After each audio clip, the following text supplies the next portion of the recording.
नमस्कार। आप देख रहे हैं वार्ता प्रभात जनता की आवाज़ और मैं हूं आपका होस्ट अमित।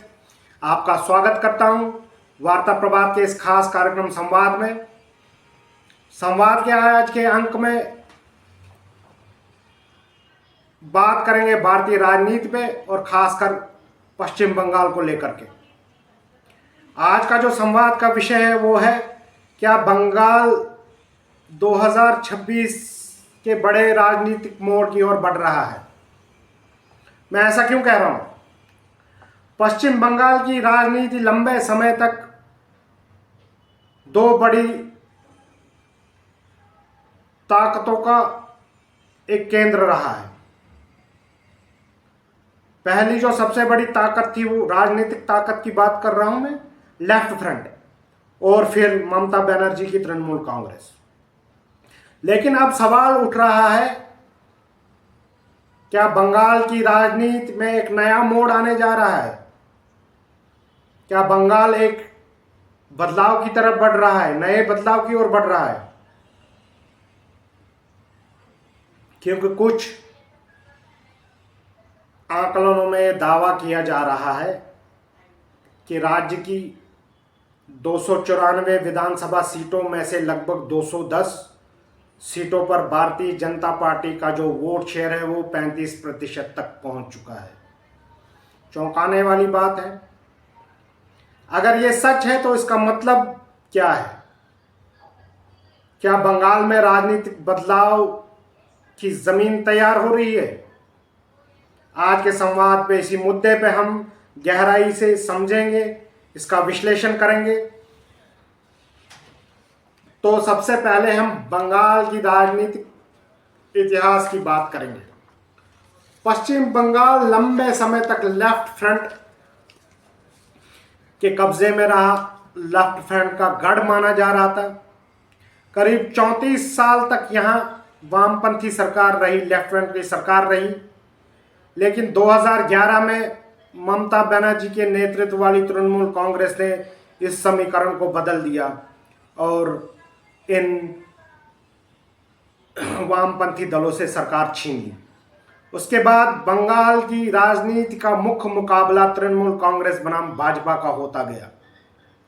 2019 के लोकसभा चुनाव में भाजपा ने बंगाल में काफ़ी उबार दिखाया और उस समय उन्होंने 18 लोकसभा सीटें भी हासिल की। और 2021 का जब विधानसभा चुनाव हुआ, हालांकि भाजपा सरकार नहीं बना पाई, लेकिन एक बहुत बड़े दल के रूप में उभर कर सामने आई। अब सवाल है 210 सीटों पर 35% वोट शेयर का दावा। अब बात करते हैं उस दावे की जिसमें यह कहा जा रहा है कि 210 सीटों में भाजपा का जो वोट प्रतिशत है वो 35% है। यह संख्या क्यों महत्वपूर्ण है? क्योंकि चुनाव राजनीति में कई बार 1-2% वोट कई सीटों में तब्दील होता है और बहुत बड़ा बदलाव लेकर के आता है। अगर किसी पार्टी का वोट शेयर कई क्षेत्रों में एक स्टडी रूप में यानी स्थिरता के ओर बढ़ रहा है तो धीरे धीरे वैकल्पिक सत्ता विकल्प बन सकती है।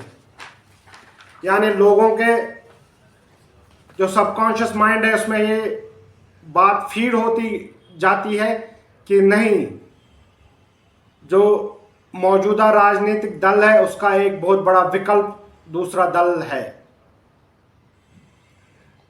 और शहरी पश्चिम बंगाल जो है उसमें एक बदलाव का रुझान देखा जा रहा है। इस बदलाव के संकेत खासकर कोलकाता और उसके आसपास के शहरी इलाकों में देखे जा रहे हैं।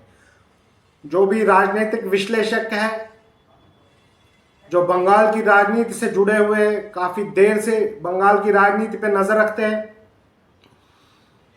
वो ये कहते हैं कि शहरी वोटर अक्सर बड़े राजनीतिक बदलाव की ओर संकेत देते हैं। अगर शहरी इलाके में मतदाता की प्राथमिकता बदल जाती है तो उसका असर धीरे धीरे पूरी क्षेत्र या पूरे राज्य की राजनीति पर पड़ता है। युवाओं का नजरिया क्या है इसमें? अब एक बहुत बड़ा मुद्दा आता है युवा वोटर। बंगाल में सबसे ज्यादा संख्या इस समय जो है वो युवा वोटरों की है। युवा बेरोजगार है और अवसर नहीं मिल रहे, उनको लेकर, अपने भविष्य को लेकर सारे युवा चिंतित है। राजनीतिक दलों के लिए ये वर्ग बेहद महत्वपूर्ण रहता है। अगर युवाओं में असंतोष बढ़ता है तो एक बहुत बड़ा बदलाव होता है। भाजपा इसी मुद्दे पर कई योजनाएं और वादों के जरिए युवाओं को आकर्षित करने की कोशिश कर रही है। कल्याणकारी योजनाओं की राजनीति। पश्चिम बंगाल में वेलफेयर स्कीम यानी कल्याणकारी योजनाओं का हमेशा बहुत बड़ा मुद्दा रहा है। तृणमूल सरकार ने कई योजनाओं के जरिए महिलाओं और गरीब वर्ग तक लाभ पहुंचाए हैं, लेकिन विपक्ष का तर्क है इन योजनाओं के साथ साथ आर्थिक अवसर भी बढ़ने चाहिए। यानी आने वाले चुनाव में वेलफेयर बनाम विकास की बहस काफी महत्वपूर्ण है और वेलफेयर बनाम विकास एक बहुत बड़ा मुद्दा होने जा रहा है। पहचान और राजनीति। बंगाल की राजनीति में एक दिलचस्प मुद्दा है पहचान की राजनीति। तृणमूल कांग्रेस कई बार भाजपा को बाहरी ताकत के रूप में पेश कर चुकी है। वही भाजपा इस तर्क का जवाब देते हुए श्यामा प्रसाद मुखर्जी की विरासत का जिक्र करती है, जो बंगाल के प्रमुख राजनेताओं में रहे।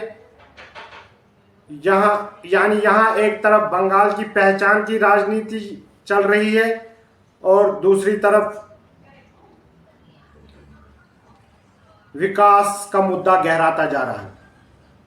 क्या सच में टिपिंग पॉइंट आ रहा है? राजनीतिक विश्लेषकों के अनुसार किसी भी राज्य में सत्ता परिवर्तन तब होता है जब मतदाताओं का एक बहुत बड़ा हिस्सा ये महसूस करने लगा है कि अब बदलाव की जरूरत है। इसे अक्सर टिपिंग पॉइंट कहा जाता है। कुछ लोग मानते हैं कि बंगाल की राजनीति धीरे धीरे उसी दिशा में बढ़ रही है, लेकिन यह भी सच है कि चुनावी राजनीति में आखिरी फैसला हमेशा जनता ही करती है, यानी मतदाता करते हैं। तो कुल मिलाकर सवाल यह है, क्या पश्चिम बंगाल 2026 के विधानसभा चुनाव में एक बड़े राजनीतिक बदलाव की ओर बढ़ रहा है, या फिर तृणमूल कांग्रेस अपनी मजबूत पकड़ को बनाने में कामयाब रहेगा?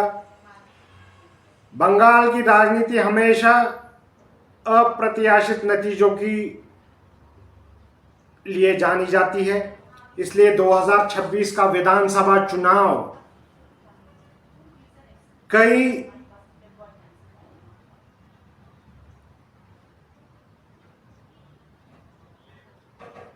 महत्वपूर्ण मुद्दों को लेकर के आएगा और 2026 का चुनाव सिर्फ एक चुनाव नहीं बल्कि राज्य की राजनीतिक का निर्णायक मोड़ भी साबित हो सकता है। आपको क्या लगता है, क्या बंगाल में 2026 में भाजपा अपनी सरकार बनाने में कामयाब रहेगी या ममता बनर्जी कंसोलिडेट करेगी और एक बार फिर सत्ता में लौटेंगी? अपनी राय जरूर कमेंट में दीजिएगा। अगर आपको यह विश्लेषण पसंद आया है तो वीडियो को लाइक और ज़्यादा से ज़्यादा शेयर कीजिए और हमारी चैनल वार्ता प्रभात को सब्सक्राइब कीजिए। तो मैं मिलता हूं आपसे अगले वार्ता प्रभात के अगले अंक में। तब तक के लिए मुझे दीजिए आज्ञा। नमस्कार, जय हिंद, जय भारत।